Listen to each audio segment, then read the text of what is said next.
Representative Manning, thank you for your time. I want to begin by talking about North Carolina politics, redistricting, and how that impacts the larger picture of how Congress works. So, how does it work in North Carolina? You've asked actually the perfect question at the perfect time because we have had appalling gerrymandering in North Carolina where the Republican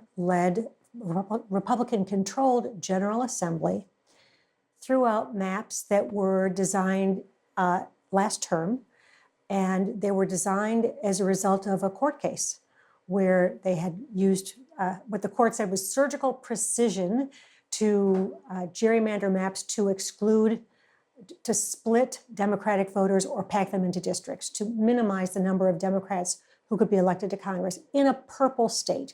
North Carolina has slightly more registered Democrats than Republicans and has almost a third independents. So it is truly a purple state. It's a state where we just elected a Democratic governor, Democratic lieutenant governor, Democratic secretary of state, Democratic attorney general, Democratic superintendent of public instruction. We broke the supermajority. The only Supreme Court justice who was elected was a Democrat. And yet we have lost 3 Democratic members of Congress because of the way the maps were redrawn. Now, as I started to say in the last term, as a result of a court case, the North Carolina Supreme Court found that partisan gerrymandering violated the North Carolina state constitution. And they eventually appointed a 3-judge panel to redraw the maps. 2 Republicans, 1 Democrat. The maps they drew ended up with us having 7 Democrats and 7 Republicans in Congress. That makes sense in light of everything I've just said about the very even split in North Carolina and all the Democrats who were just elected in this most recent election. Unfortunately, the Supreme Court changed hands in the last election. The new Republican-dominated Supreme Court decided that partisan gerrymandering was now okay in North Carolina. The Constitution hadn't changed, the law hadn't changed, the voters hadn't changed, only the judges had changed. And so this go-round, the Republican-controlled state legislature redrew the maps. They eliminated 3 of us. They gave literally my district, my city of Greensboro, was divided in 3 pieces. Each piece of Greensboro was then connected with far-flung rural districts. Most of Greensboro is now drawn in a district that goes all the way across 10 counties out almost to the border of Tennessee to pick up Virginia Fox, who, living in Watauga, which is close to Tennessee, will now represent the largest piece of Greensboro, 10 counties away. They split communities of interest, which is contrary to what they said they were going to do. They divided counties, which was contrary to what they said they were going to do.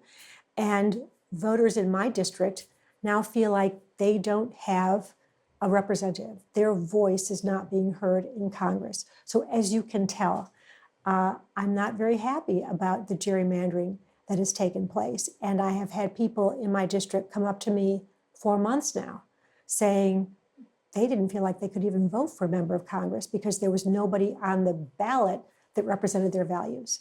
So, and by the way, one of the people who was in charge of the redistricting drew himself his own seat in Congress. And I saw him recently when he was up here for new member orientation. That can't possibly be what democracy is supposed to be about. So let me get to the larger issue, certainly what's happening in North Carolina when it comes to our politics, because what is the incentive? And I've asked other members of Congress the same question. What's the incentive to work across the aisle when you're more worried about a primary compared to a general election? You've hit the problem right on the head, but let me just add one more piece. The redistricting in North Carolina not only changed the composition of members of Congress from North Carolina, it changed the balance of the House. The House of Representatives, with the 3 seats that we would have had but for gerrymandering, would be Democrat controlled starting the next term. Those 3 seats made the difference. And in fact, I spoke with Kevin McCarthy on the House floor way back when he was Speaker, many, many Speaker votes ago. And he asked me where I was from in North Carolina. And when I told him, he said, well, I need 3 seats in North Carolina. He was very clear about what their goal was, get those 3 seats out of North Carolina. Okay, the incentive, that's the big problem. I think one of the things that causes such bitter division in Congress is that so many members are in very safe districts where they have no incentive to work across the aisle. They have no incentive to go toward the middle. I think only 1 out of 10 districts in this country are actually competitive seats, 1 out of 10. And because I always knew that there was a potential that my seat would become much more Republican, I have always voted more in the middle. I also feel like I need to represent my district well, and not just the Democrats and the people who voted for me, but everybody. And so those of us who are in more competitive seats do have an incentive to work across the aisle and do spend a lot of time thinking about the implications of some of the more difficult legislation. But for the vast majority of members of Congress, they have no incentive to work across the aisle.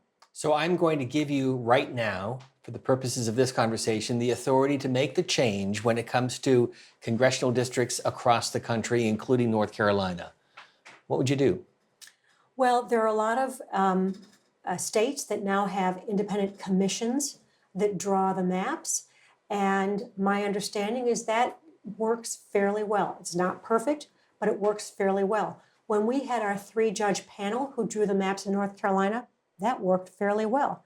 I think you need to have independence in drawing the maps.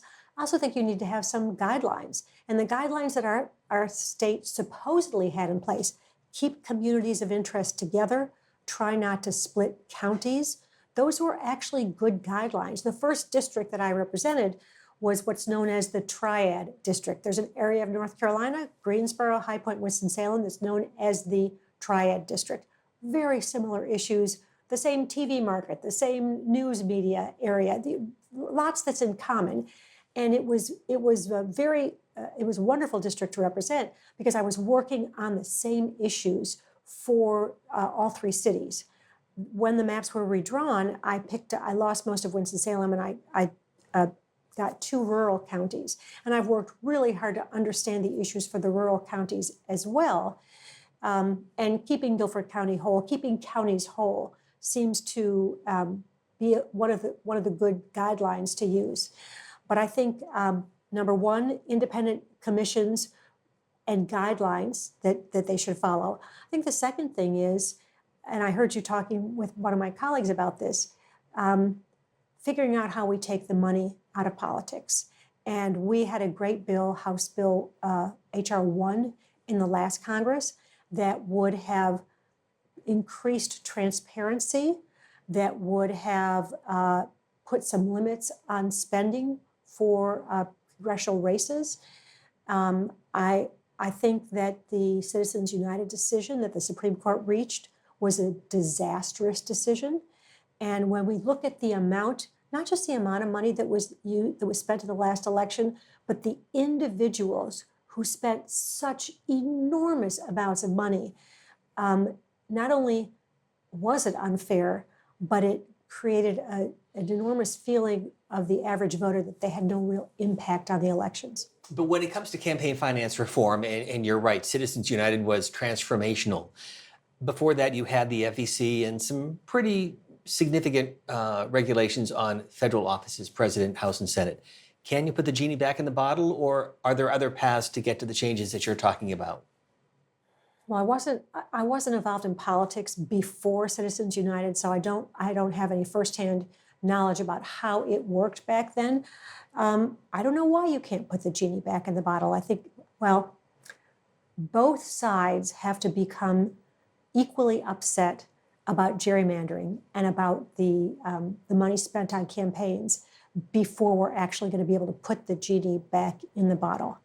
And until your party feels the sting, maybe we're not going to reach agreement on that. It's really a shame. I think it would be better for the American people if we were able to reach consensus that there's too much money in politics, that people no longer trust the system. I'll add one more thing. Truth in advertising. When I ran the first time, the ads that were run against me were so full of outrageous lies. We were actually able to get one pulled off the air, which is pretty unusual. And my husband was so upset about it. He said, "Why are there no guardrails? Why are you not obligated to adhere to the truth in your advertising?" Now, you can certainly have puffery. We know about what that is in the commercial setting. But flat out lies about your opponent, why is that acceptable? Well, and the problem with that is it's third parties, and where's the money coming from? Well, you're exactly right. And more transparency would help with that. Let me ask you about something else, because as I've been talking to other members of Congress, one of the common themes is no regular order. You're on committees. Do committees really do the job? Is it all with the leadership? You've been in Congress for 4 years now. How has it worked? And I guess the bigger question is, how should it work? So different committees work different ways. And I think it really does depend on the leadership of the committee, who the chair and ranking member are, and also the staff. And one of my committees there is enormous bipartisanship on the committee because the ranking member and the chair have a good relationship. They talk about bipartisanship on a regular basis. The other thing is we travel together. And one of the things I've learned about Congress is it's very difficult to get to know members on the other side of the aisle. We don't have regular lunches together. We don't have dinners together. We don't sit interspersed both in the chamber. We also don't sit next to each other in our committee hearings. We don't use the same hearing conference rooms behind the chambers. We really don't interact very much. And I think that's problematic. The committee that I'm on that I said works so well on a bipartisan basis, we also do a lot of classified briefings. In a classified briefing, there are no assigned seats. There's no TV camera. So you go in the room, you sit in whatever seat is available, and you have an opportunity to talk to the people next to you, regardless of which party they're on. And as I said, when you travel, then you really have good conversations. Nobody's watching you. Nobody's getting their next ad for a campaign ready. And you're dealing with issues that, as I say, on that committee, we all have, I believe we have common goals. We have different ways of getting to those goals. My other committee is exactly the opposite. There are very extreme views on either side. I don't think there's much relationship between the chairman and ranking member. And that committee is as divided as I could imagine. When you're back in your district, how much time do you spend with elected officials, local party leaders versus constituents? The vast majority of my time I spend with constituents. We spend lots and lots of time going out to meet with businesses, with nonprofits, with school systems, with constituents all across the district. And if I'm with other elected officials, it's usually because we might have a roundtable that they want to participate in, or we might be at a ribbon cutting that we might all participate in. But the majority of my time in the district is spent meeting with constituents, learning about what their issues are, and trying to understand what can I do in Washington to be helpful to the constituents and to the district as a whole. So what has Kathy Manning learned? Because you were on the outside looking at Congress. Now you've been on the inside, seeing how it works, maybe how it really works. What have you learned? What have I learned? Well, let's start within the district. I have gotten to know, I've lived in my community for 39 years and was very involved in the community before I went to Congress. But since being a member of Congress, I have been invited in to sectors of the community that I didn't really know that well. And when I say invited, I mean birthday parties and family reunions and businesses and neighborhood meetings. church celebrations, things where you really get to see how different segments of the community operate, what they celebrate, what they worry about, and I've learned through that how I can be helpful. What are the things that people in my community need help with? And one of the things that I think has been so helpful is we've been able to have community project funding. And the community project funding allowed me to reach out to all across the community, to elected officials, but also to our nonprofits, to our schools, all different groups, to say, what are the greatest needs of the community? And what funding can we bring back that can move our community forward? It's allowed me to learn more about the needs of the community, but also to help with solutions. That's been spectacular. That has been, I really feel like I've been able to move the needle for my community there. That's the district work.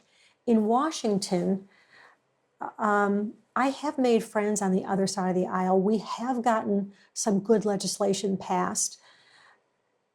I wish that, I think we're not going to change 2-year terms, but boy, that's tough, because the year after an election is when you get things done. And what I learned when I'm a co-sponsor of a bipartisan immigration bill, one of the first major immigration bills that's been introduced on a bipartisan basis in more than 10 years. And as we were trying to get traction with this bill, I had one of my more senior colleagues, not in leadership, but somebody who's been around a long time, say to me, well, it's an election year. We'll never get this done this year. And it was February. So what I learned is year 1 of the term, get everything done. Year 2, it's all about the election. And that's a shame. It's not the way the system should work. And so as you leave the House, what advice do you give your colleagues in the next Congress, both D's and R's?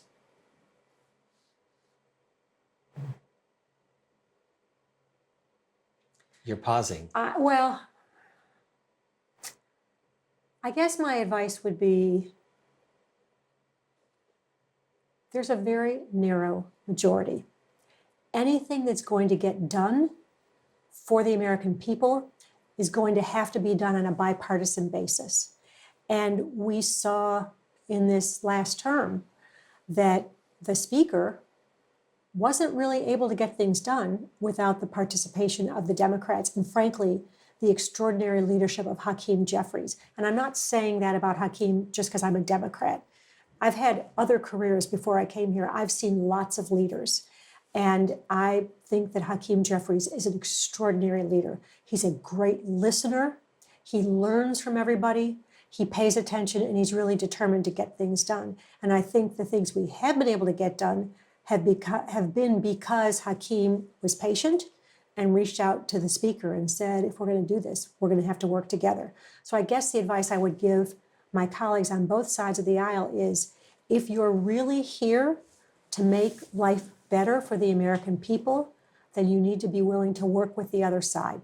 That means you need to get to know people on the other side of the aisle.